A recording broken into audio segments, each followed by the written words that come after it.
Donc, vue organisationnelle. Voilà, selon les règles d'organisation, c'est moi qui entame. Donc ce sujet de l'organisation est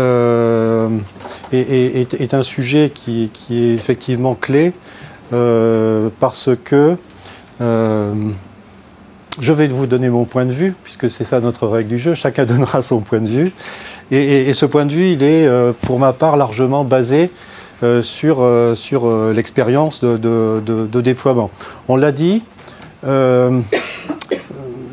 ce flux information, il devrait respecter beaucoup de règles, de politiques, préoccupation risque, données personnelles, archivage, sécurité. Donc voilà. Et à chaque fois, aujourd'hui, existent plus ou moins développées des organisations, des expertises sur ces sujets-là. Comme le flux information irrigue l'ensemble des utilisateurs, il faut donc arriver à combiner à la fois une vue cohérente, un peu centralisée, et ce que décide chaque utilisateur au quotidien, parce que c'est bien là que ça se passe. Et fonction de la taille de l'organisation, il faut donc avoir le réseau de déploiement qui permet de maintenir tout ça. Alors, comment, je dirais, quelle peut être la cinématique pour l'organisation? C'est donc prendre en compte toutes les exigences des différents experts, potentiellement donc fédérer par cette instance de pilotage du flux information qui va mettre en cohérence l'ensemble des contraintes. Elles ne sont pas toutes compatibles. Hein. Traçabilité, données personnelles, c'est pas tout à fait, ça ne pousse pas tout à fait dans le même sens. Il faut donc des compromis. Le deuxième point, j'insiste particulièrement aujourd'hui, c'est vraiment que les règles ne seront déployées dans le quotidien des utilisateurs que par les outils, que par l'assistance des outils. Une norme qui existe quelque part, qu'on évoque de temps en temps, c'est pas ça qui fait la pratique au quotidien. Donc des règles dans les outils, un réseau de déploiement, fonction de la taille et de la nature de l'organisation, et surtout donner une responsabilité, décentraliser une responsabilité localement. Donc dans l'expérience PSA, on a appelé ça des communautés de travail.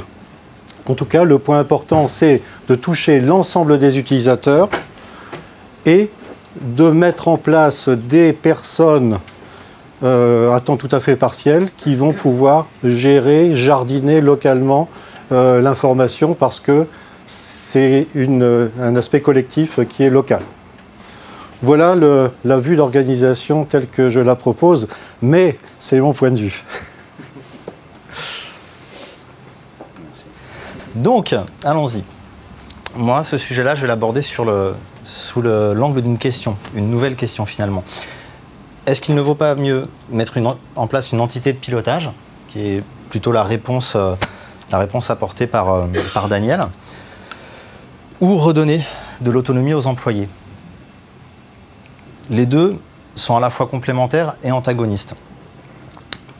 Pour apporter un petit peu de recul sur le sujet, qui est aujourd'hui le flux information, j'aimerais qu'on fasse un parallèle avec l'industrie et l'histoire, et je vais arrêter de bouger, et l'histoire de l'industrie, notamment la révolution industrielle, qui a vu finalement naître l'entreprise telle qu'on la connaît aujourd'hui, de manière très structurée, mais qui avant existait sous la forme d'artisans qui possédaient leur lieu de travail et leurs outils, qui se sont regroupés en coopératives, en mutualisant le lieu de travail, mais en conservant une bonne partie de leurs outils. Puis, ces coopératives ont finalement été remplacées par des grosses entreprises qui, à la fois, possédaient le lieu de travail et les outils, les artisans devenant des ouvriers, des employés qui ne possédaient plus leurs moyens de production. Aujourd'hui, on vit, sur le monde industriel, un chemin légèrement inverse. On est en plein dedans, c'est pas terminé, qui est ce qu'on va appeler la révolution des makers. Accessoirement, je vous conseille ce livre de Chris Anderson, qui est le rédacteur en chef de Wired, qui est une revue américaine qui est absolument fantastique, ce bouquin. Makers, qu'est-ce que ça veut dire? En gros, aujourd'hui, les moyens de production industrielle sont devenus accessibles à tous. Aujourd'hui, il n'est pas compliqué d'avoir une fraiseuse dans son garage, là où hier, il fallait avoir des moyens de fou, des locaux énormes, etc., etc.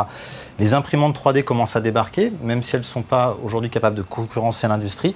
Néanmoins, plus ça va, plus on va vers la possibilité d'avoir des petites productions à petite échelle, mais capables de répondre à des besoins ponctuels, locaux, voire sur des stratégies de réseau à grande échelle. Alors, quel est le lien avec le flux information ? Je pense que j'en ai peut-être perdu quelques-uns. Le lien avec le flux information, il est très simple. De la même manière qu'hier, dans les années 50, 60, 70, il fallait disposer de moyens énormes pour avoir un outil de production de masse. Hier, pour pouvoir gérer de l'information, produire de l'information, capitaliser dessus, la valoriser, il fallait des moyens de production informatique très importants. Des mainframes, des systèmes centralisés très très lourds, pour lesquels seules les grosses entreprises étaient capables de fournir, d'acheter, de fournir, de maintenir. Aujourd'hui, l'informatique grand public a rattrapé, voire dépassé l'informatique de l'entreprise. Il est extrêmement simple pour un particulier d'avoir accès à des outils que même l'entreprise parfois n'a pas encore mis en œuvre. Et je pense que beaucoup d'entreprises là-dessus, et c'est tout à fait normal, sont en retard. Et donc, quelque part, ce parallèle entre la révolution industrielle et la révolution du flux information, il est pertinent. Parce que plus ça va, plus l'utilisateur final, plus vous et moi, pas dans votre rôle de patron pour ceux qui sont patrons, encadrant pour ceux qui sont encadrants, mais d'utilisateur, nous avons et nous allons avoir les capacités à maîtriser, gérer, valoriser, utiliser, capitaliser sur notre information. Et une organisation de pilotage qui cadre, etc., vs des utilisateurs autonomes. Je n'ai pas complètement la réponse, mais je pense que vous avez saisi là où je voulais en venir. Moi, je pense quand même plutôt qu'il faut aller vers une autonomie des utilisateurs, vers un petit peu plus d'ouverture et de liberté. Je ne suis pas du tout d'accord. Hein. Ça, c'est normal. Hein. Je plaisante. Un autre angle de vue, donc, qui va être assez rapide. Aujourd'hui, dans des organisations, on a plusieurs flux. On parle du flux information, il y a le flux financier. Et derrière le flux financier, on trouve une direction financière. Plein de bon sens. Derrière le flux humain, on trouve une direction des ressources humaines. Ça vous choque pas non plus. Pareil, au niveau flux matière, logistique, direction industrielle, supply chain. Okay. Puis quand on voit le flux information, ça se corse.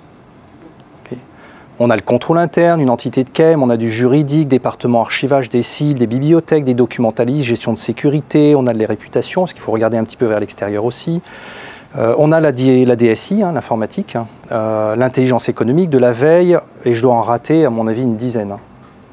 D'accord ? Donc la question c'est, dans quelle mesure est-ce que l'on n'aurait pas une direction ou une entité qui puisse coordonner tout ça ?